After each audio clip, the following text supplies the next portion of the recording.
Merci d'être sur la télévision. Là-bas, il poursuit le journal de ce jour, samedi 2 septembre 2023. Mesdames, Messieurs, bonsoir et bienvenue à tous. Comme prévu, les organisations de la société civile nigérienne élargies aux autres structures du pays ont appelé à une manifestation ce samedi, donc 2 septembre 2023, au niveau de l'escadrille de Niamey. Eh bien, cet appel a été entendu par la population de la capitale. En tout cas, le rond-point escadrille et alentours ont été pris d'assaut par les manifestants qui se sont mobilisés fortement pour aller une fois de plus exprimer leur rejet donc, relativement aux militaires français qui sont sommés de quitter Niamey de Niger en principe à compter de ce jour à 0 heure. Et cette manifestation, c'est pour aussi rappeler à ces militaires et donc la décision des autorités de la transition qui demande à ces soldats militaires de quitter le territoire nigérien. Ils étaient des milliers de manifestants cet après-midi, comme vous allez voir dans ce reportage signé Adam Soumana. Il s'agit là d'une marée humaine, une foule immense. Bref, le mot manque pour qualifier cette mobilisation des Nigériens ayant convergé encore une fois au rond-point escadrille pour exiger le départ des forces françaises du Niger. Une façon de montrer à la France de Macron que la population nigérienne dans son écrasante majorité est avec son armée et dit dehors à cette France belliqueuse. Occasion pour quelques manifestants de livrer leurs sentiments sur la présence de ces forces d'occupation dans le pays. Est-ce que Macron nous reconnaît la souveraineté du Niger? Ça, c'est ma première question. Ma deuxième question, le Niger est un pays, et le Niger est un territoire outre-mer de la France. Ça, c'est ma deuxième question.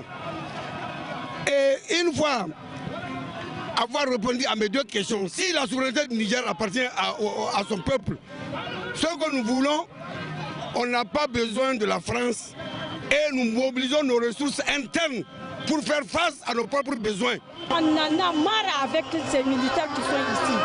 Et on est là, les Nigériens sont déterminés. On est là aujourd'hui, on est là demain, on ne va pas bouger sans qu'ils sortent de notre pays. Notre pays nous appartient.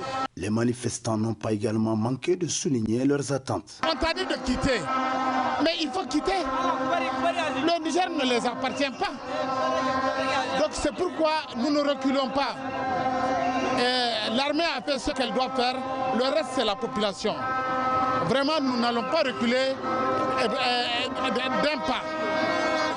Il faut que les Français quittent le territoire du Niger. Ce n'est pas pour eux le Niger. Le Niger est souverain. Il y a même l'intérieur du pays qui est en train de descendre. Donc il faudrait que nous ayons notre souveraineté, notre indépendance totale. Vu l'engouement et la population Niamey et alentour, ainsi que celle de l'intérieur du pays, je veux dire Zander, Difa, Maradi, Dosso, Tilaberi, ainsi que la diaspora nigérienne, tout est venu à Niamey pour une seule et unique cause, pour défendre la patrie, qui est notre seule et unique fierté, le Niger. À cela, je vais vous expliquer que les Français sont obligés de quitter notre pays parce que la population ne veut plus d'eux. Ainsi, c'est la détermination qui se lit sur les visages des manifestants qui comptent camper sur ces lieux jusqu'au départ des troupes françaises et leurs diplomates déclarés persona non grata. Cette manifestation, donc, c'est le début d'une manifestation permanente, notamment des sittings permanents, donc initié par les organisations de la société civile nigérienne à compter de ce jour et ce jusqu'au départ des militaires français selon les organisateurs.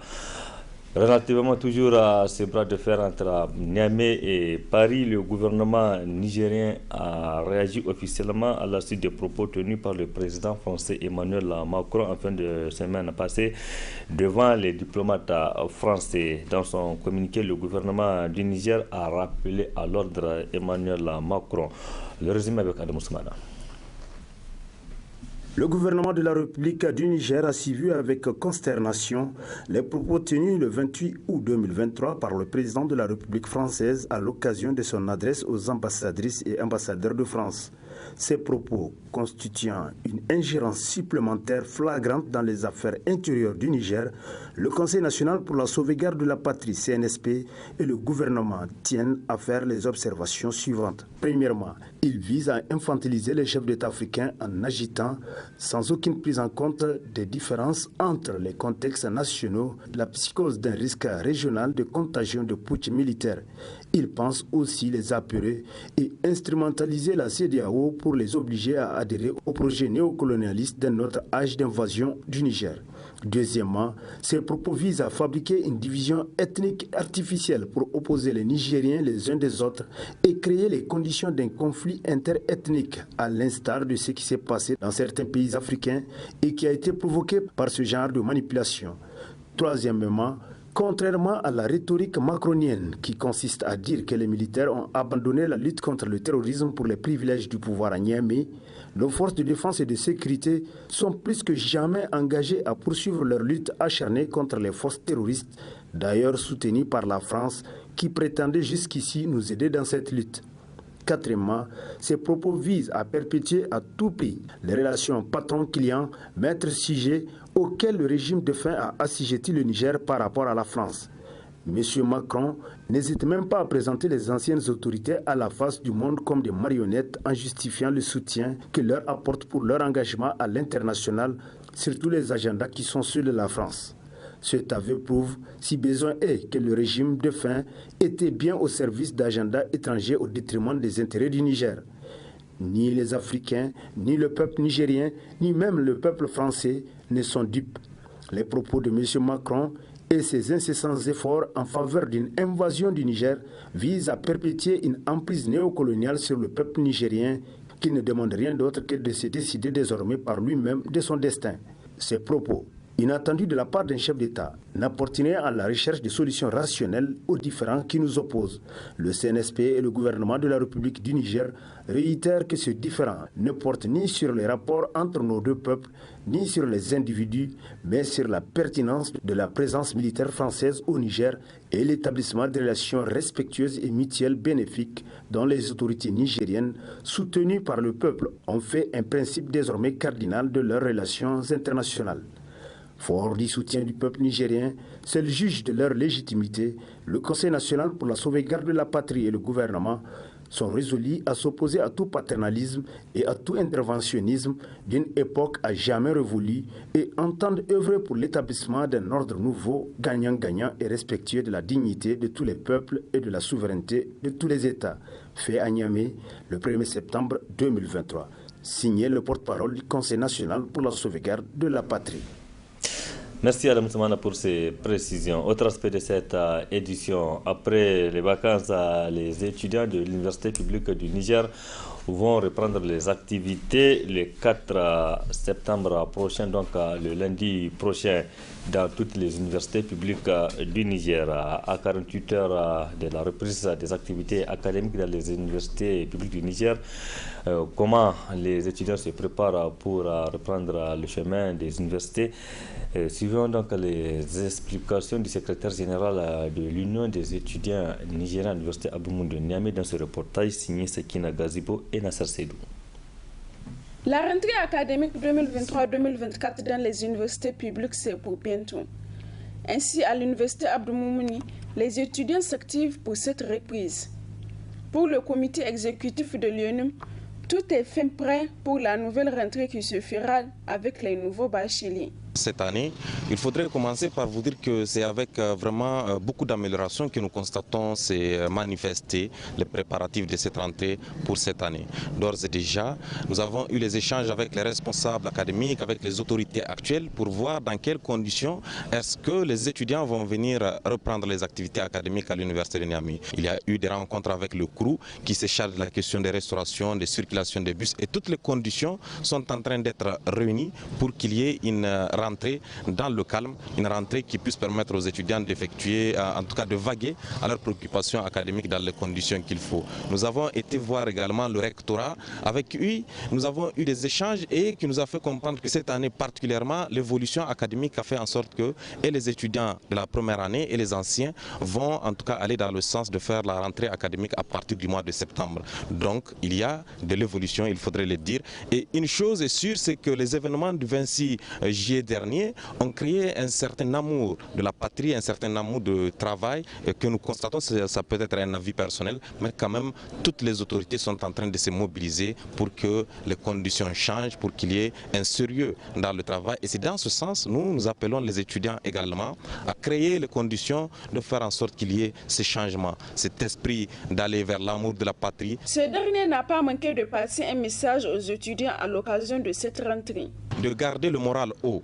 Le pays, depuis le 26 juillet, est en train de traverser une certaine situation. Et malgré cette situation, l'énergie se déploie de part et d'autre pour qu'il y ait des conditions meilleures. Donc chaque étudiant, chaque Nigérien, chaque citoyen doit avoir un œil regardant sur la situation de notre pays et apporter notre contribution pour que c'est calme, pour que la sérénité puisse permettre au CNSP et au peuple nigérien de pouvoir définitivement se libérer. C'est la seule chose que l'on peut faire à l'heure actuelle pour démontrer à notre pays que nous sommes au service de notre pays, que nous sommes une jeunesse consciente qui n'est pas seulement agitée, mais une jeunesse qui peut se mettre au service de la patrie. Donc c'est un appel à l'endroit de tous les étudiants qu'ils gardent leur calme, qu'ils sachent que leur comité exécutif est en train de mettre toutes les questions sur les tables pour que les conditions minimum soient réunies pour leur activité académique et que cela va continuer tant que vie il y aura.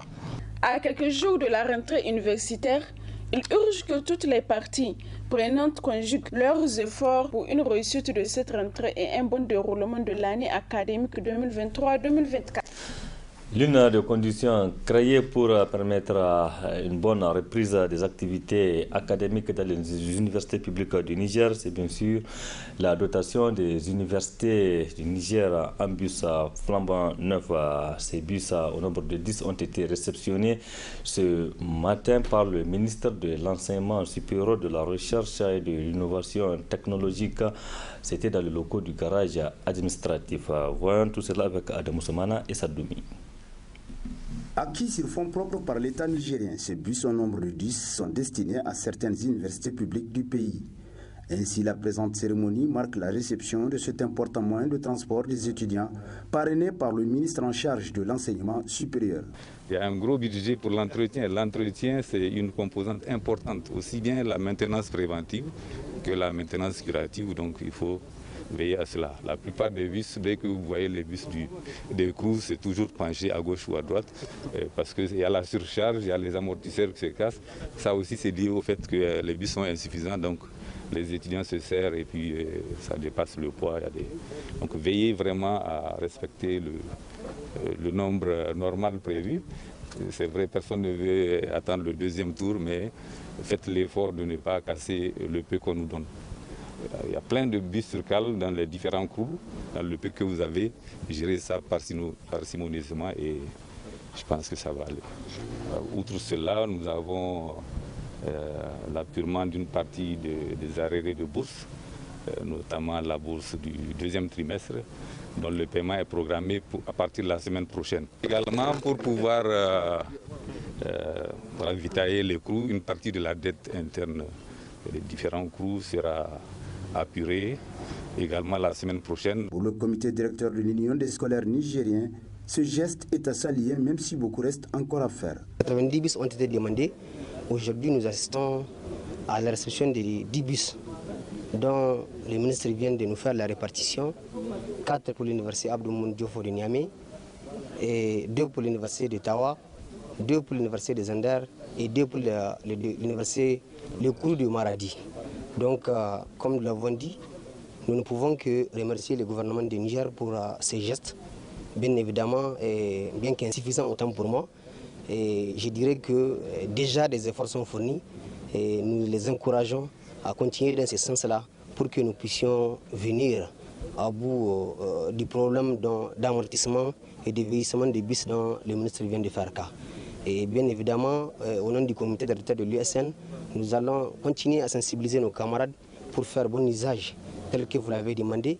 Et parce que, comme vous l'avez dit aussi, nous sommes les bénéficiaires de ces joyaux et nous allons créer toutes les conditions pour que ces derniers puissent être dans l'état les mieux adaptés. Quoi qu'il en soit, ce bus constitue un ouf de soulagement pour les étudiants des universités de Maradi, Niamey, Tawa et Zender qui s'apprêtent à reprendre le chemin des amphithéâtres pour le compte de l'année académique 2023-2024. Merci Adam Ousmane. Parlons à présent d'une pratique notamment chez les femmes et jeunes filles ici à Niamey qui portent donc des perruques et autres faux cheveux pour se faire belle. Cet objet donc de maquillage permet à certaines de se faire davantage donc belle, comme je le disais, pour charmer les autres. Reportage signé notre stagiaire Khadijatou Halidou Brema et Abakar Souley. La perruque, parfois appelée postiche ou faux toupet, est une coiffure de faux cheveux d'origine humaine ou synthétique portée sur la tête pour des raisons liées à la mode. Les perruques, là, pour nous les femmes, c'est plus économique. Au lieu de payer les mèches tressées et jetées, ça là, quand le moment tu es pressé pour habiller, pour aller quelque part, tu peux le porter, regarde. Personne ne peut pas savoir que tu n'as pas tressé. Et tu te rends belle, tout d'un coup tu arrives et tu jettes et puis tu continues ton travail. Ces perruques sont généralement sollicitées par les femmes pour des cérémonies. La vente du perruque est rentable selon cette vendeuse. Je fais les perruques et je revends. On fait les perruques simples, les bouclés et avec pour les closures. Surtout maintenant là, les femmes aiment pour les closures. C'est ça qui est là maintenant. C'est ça. Il y a ça, 5 000 jusqu'à aller. Ça dépend. On s'en sort de ça. Parmi les femmes qui portent ces perruques figurent des musulmans. Pourtant, c'est interdit par la religion. L'islam n'interdit pas la bonne parution. Donc, s'habiller correctement, s'embellir, l'islam n'est pas contre. En ce qui concerne l'usage de la perruque, c'est surtout le changement de la nature, de l'ostentation ou encore la matière utilisée qui peuvent causer des problèmes. Quoi qu'il en soit, il y a une interdiction du prophète Mohammed sallallahu alayhi wa sallam quant au port de la perruque par les femmes. Et d'ailleurs, le prophète Mohammed sallallahu alayhi wa sallam a maudit celles qui les portent. Et qui dit maudire, ça a des conséquences parce que la malédiction, ça éloigne des bénédictions d'Allah. Et Dieu seul connaît la portée. En dehors des perruques importées, les perruques sont fabriquées même ici au Niger. Merci Khadijatou Halidou, donc elle est stagiaire de l'IFTIC. Point final de cette édition. Merci aussi à vous de l'avoir suivi. Restez en compagnie du programme de la télévision Labari. Excellente tenue à toutes et à tous et bon week-end. Au revoir.